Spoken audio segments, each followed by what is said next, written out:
আজি নতুন এটা বিষয় লৈ আলোচনা কৰিবলৈ আহিছোঁ খুৰীৰ লগত। মই আচলতে যিখিনি মানুহক সহায় কৰিবলৈ চেষ্টা কৰি আছোঁ সেইখিনি অকলে নোৱাৰোঁ, সেইটো কাৰণে মই বহুত মানুহক ফোন কৰোঁ বা সহায় খোজোঁ। তো বা মই ভিডিঅ'টোত ফ'ল' কৰিলোঁ যে আপোনালোকে ৰাইজসকলে যদিহে পাৰে এই মানুহঘৰত এইটো সহায় কৰক। তো ঠিক তেনেকৈ এই খুৰীহঁতেও সহায় কৰে কেতিয়াবা।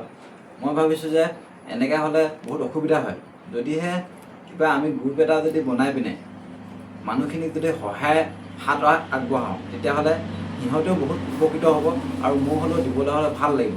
তো ধৰি লওক আমি যদি গ্ৰুপটো খুলি পিনে এখিনি মানুহ যদি গ্ৰুপত থাকে সেই মানুহখিনি আমাক সহায় কৰিব, তেতিয়া সেই মানুহখিনিক আমি দিবলৈ সুবিধা হ'ব।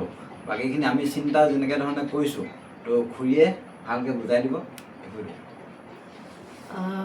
আচলতে বিতুপনৰ লগত বহুত দিনৰ পৰা এই কথাটো মই আলোচনা কৰি আছিলোঁ যে আমি স্থায়ী কিবা এটা সমাধান উলিয়াব পাৰিম নেকি। কাৰণ কেলৈ এতিয়া নিজেও এতিয়া এজন মানে নিজে একো নিবনুৱা হৈ আছে, কিন্তু তথাপিতো কেনেকৈ কি কৰি মেনেজ কৰি বা মানুহেও সহায় কৰি পিনে এইদৰে মানে এই আৰ্তজনক সহায় কৰি আছে আমি বহুত দিনৰ পৰা দেখি আছোঁ। আৰু খুব ভাল মানসিকতাৰে সেই কামবিলাক কৰি আছে। এই ভাল মানসিকতাৰে কাম কৰা মানুহক আমিও যদি এনেকৈ সহায় কৰিব পাৰোঁ সেইটো খুব ডাঙৰ ভাল কথা হ'ব। সেই বুলিয়ে এই চিন্তা চৰ্চাটো কৰিলোঁ। মোৰ লগত আছে আৰু অঞ্জলি চাংমাই, আমি দুইজনীয়ে কথাটো চিন্তা কৰিলোঁ। কৰি পিনে ভাবিছোঁ এটা গ্ৰুপ খোলোঁ। সেই গ্ৰুপটোৰ জৰিয়তে মানে আমি মানুহৰ পৰা কেনেকৈ সহায় কৰিবলৈ সকলো আগবাঢ়ি আহে আমি সেই বিষয়ে অৱগত কৰিম তেওঁলোকক সকলোকে। আৰু সকলোৰে সহায় সহযোগিতাতহে আচলতে এইবিলাক কাম হ'ব। কাৰণ কিছুমান ভিডিঅ' দেখুৱাই ইমান বেয়া লাগে দেখি, কিছুমান ঘৰ দেখুৱাই এনেকুৱা যে এখনো বেৰ নাই, অকল ওপৰৰ ছালখন যেন তেন আছে। কিছুমান দেখোঁ সেই গাঁত এটাৰ পৰা পানী খাই থাকে, কাৰণ তেওঁলোকৰ নিজৰ টিউবৱেল নাই।